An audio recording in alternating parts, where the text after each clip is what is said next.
वट सावित्री व्रत विशेष रूप से विवाहित स्त्रियों द्वारा अपने पति की दीर्घायु, सुख समृद्धि और स्वास्थ्य के लिए रखा जाता है।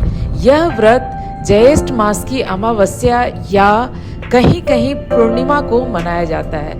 इस व्रत की प्रमुख पात्रा है सावित्री, जिन्होंने अपने पति सत्यवान के प्राण यमराज से वापस ले लिए थे। इस पर आधारित कथा बहुत समय पहले की बात है।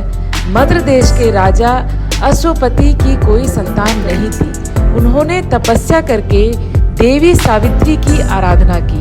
देवी ने प्रसन्न होकर उन्हें एक कन्या प्रदान की, जिसका नाम उन्होंने सावित्री रखा। सावित्री बड़ी ही सुंदर, बुद्धिमान और धर्मपरायण थी।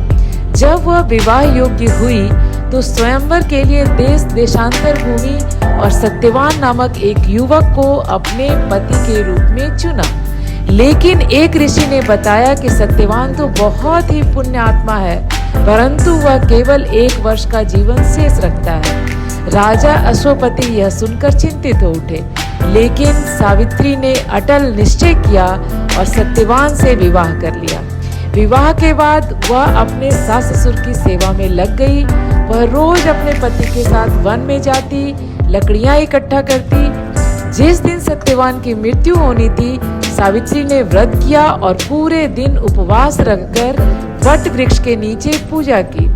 जब वह पति के साथ जंगल गई तो अचानक सत्यवान के सिर में तेज दर्द हुआ और वह सावित्री की गोद में गिर गया। उसी समय यमराज उसके प्राण ले जाने आए। सावित्री यमराज के पीछे पीछे चलने लगी।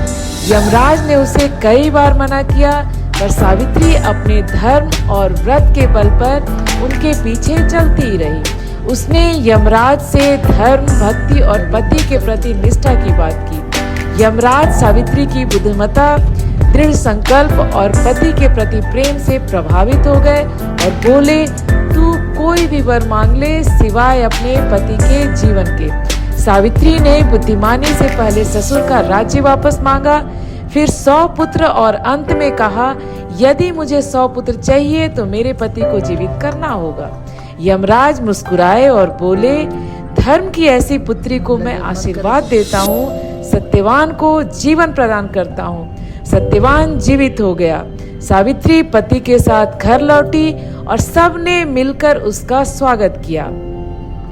तभी से विवाहित स्त्रियां वट सावित्री व्रत रखती हैं, वट वृक्ष यानी बरगद के पेड़ की पूजा करती हैं और सावित्री के समान अपने पति के लिए दीर्घायु की कामना करती हैं।